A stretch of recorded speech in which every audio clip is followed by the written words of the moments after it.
and welcome or welcome back.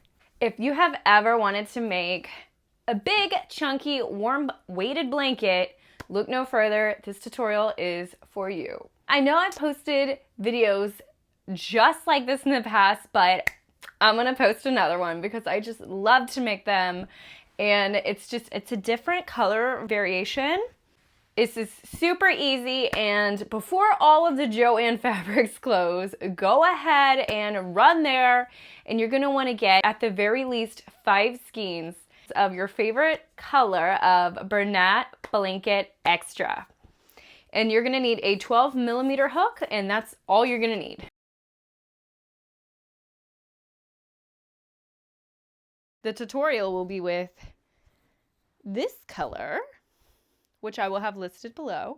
I had an extra skein of purple, so I was able to do the border using that. It's super easy, and I love the way it looks. These are weighted, so they feel really nice when you are under it. My gosh, my dog wants to be under it all the time. All right, so let's go ahead and grab our hooks and let's get started. All right, everyone, so I got my yarn and I got my hooks. And again, if you don't have either of these hooks, well, you're gonna need one of them, but if you don't have both of them, it's not a big deal. I don't know what that is. I have just used this yarn before, and so since I have this hook, I am gonna do the foundation row with my 15mm, and then I'm gonna move to my 12mm. And I would like to think that I'm going to do a different stitch with this, but no, I'm going to do the same one that I kind of prefer. I prefer the stitch with this yarn. All right, guys, and again, I am going to be using a 15mm just for the chain, and then I'm going to go to my 12. You do not have to do that at all. That is like a step you can skip, but I have it, so I might as well just use both. I'm going to start by making a slip knot, so I'm going to put it between 2 fingers, my first 2 fingers. I'm going to cross it, grab the yarn, and pull. That's how I make my slip knot. There's lots of different ways, so use your way.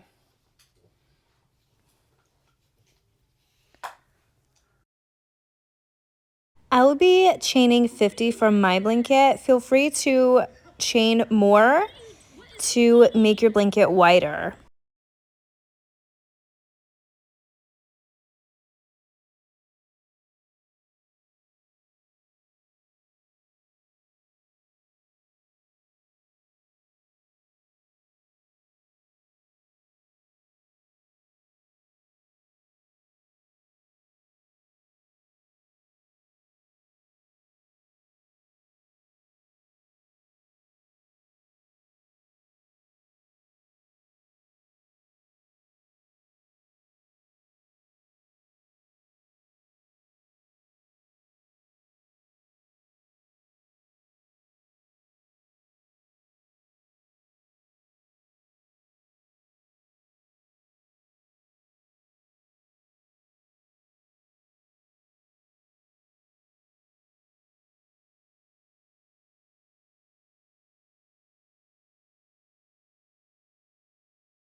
Nine, 50.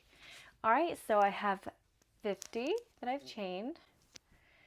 And now we are going to start row 1. So that was our foundation chain, and I was trying to make sure that it's like facing the right way. You want to see the V. It's very important that you see the V. You don't want it to be turned on you. And for this, sometimes I work into the first 2 loops. I'm actually just going to work into the first top loop of each stitch for this. I am going to be doing a half double crochet. You're going to yarn over, and you can see that there is a V here and there's a V here. I'm going to be working into this, around this loop right here. And always remember that the loop on your hook does not count as any. All right, so yarn over, insert your hook. Now I have 3 loops on my hook. 1, 2, 3. Yarn over, I have 4. I'm going to pull this yarn through those 3 loops, just like that. Yarn over, and we're going to do it to every top loop of our chain. So the next one would be this one. I have 3 loops, yarn over, pull up a loop, and pull through 3 loops. Yarn over, insert your hook, pull through, pull up a loop, 1, 2, 3, go through 3, yarn over. I'll show you a few more times.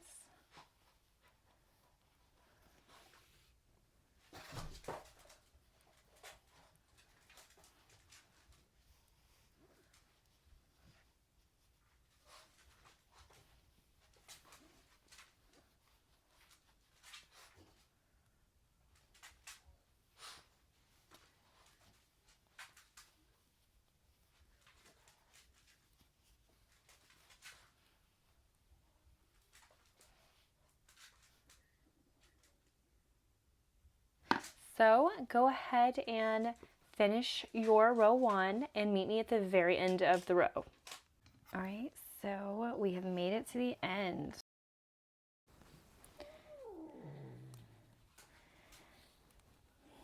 All right, and this is going to be a 1 row repeat. So we're at our last stitch. Tighten that up a little. All you're going to do every time you get to the end is you're going to chain 1 and you're going to turn your work. Normally you will have a V. Kind of hard to see, but you'll know by feeling there's 3 loops because you pulled 3 through for the half double crochet. Well, we're only going to be working into the very back loop.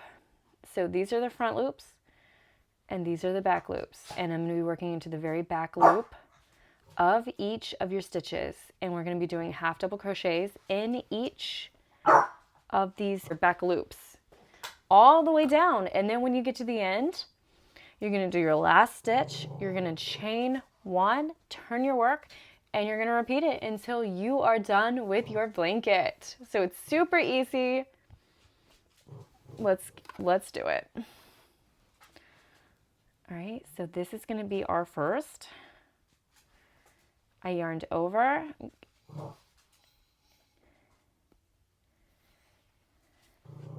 yarn over again, and pull through.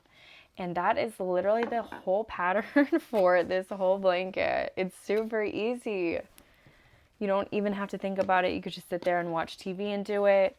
I'm not gonna lie, sometimes I do it. I like using this hook because my stitches are tighter and I feel like they're a little bit more secure than if they were looser.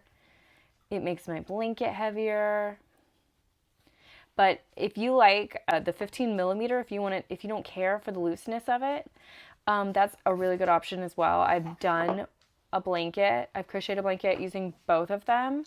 It's just that I can compare them. I like this one better. So just continue working down.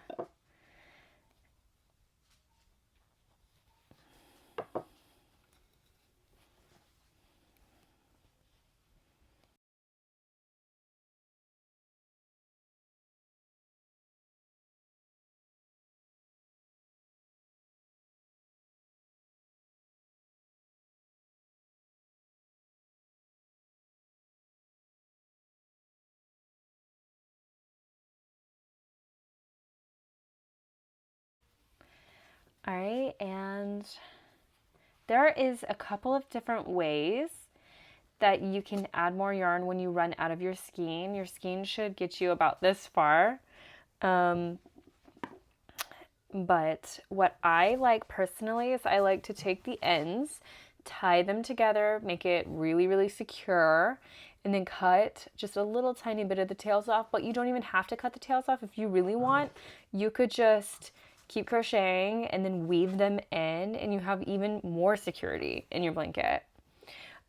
Personally, that's what I like to do, and I've had 0 problems in the washing machine, and I've washed mine probably now it's been a handful of times, and I've had no issues, because honestly, if my blanket came apart, I wouldn't even know how to go about putting it back together.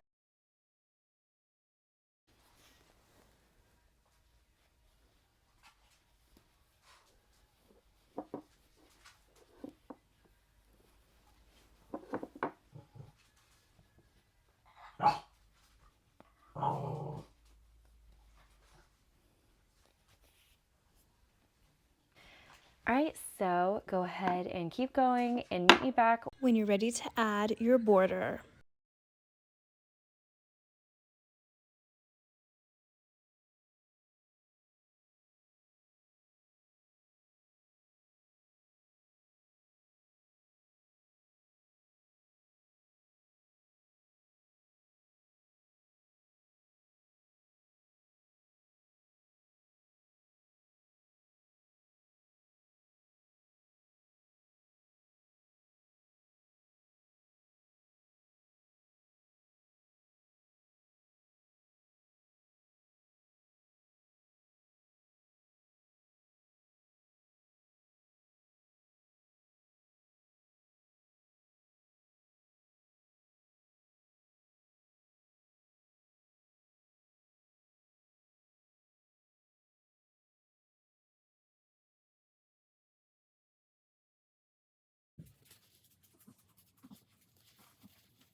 My last 2 rows, I'm going to change to purple, and we're going to be doing half double crochets all around. And for the corners, I'm going to be doing 2 double crochets, chain 1, and 2 double crochets in the same stitch for all of my corners. And again, 2 rows of this. And then after that, I'm going to slip stitch at the very end and weave in my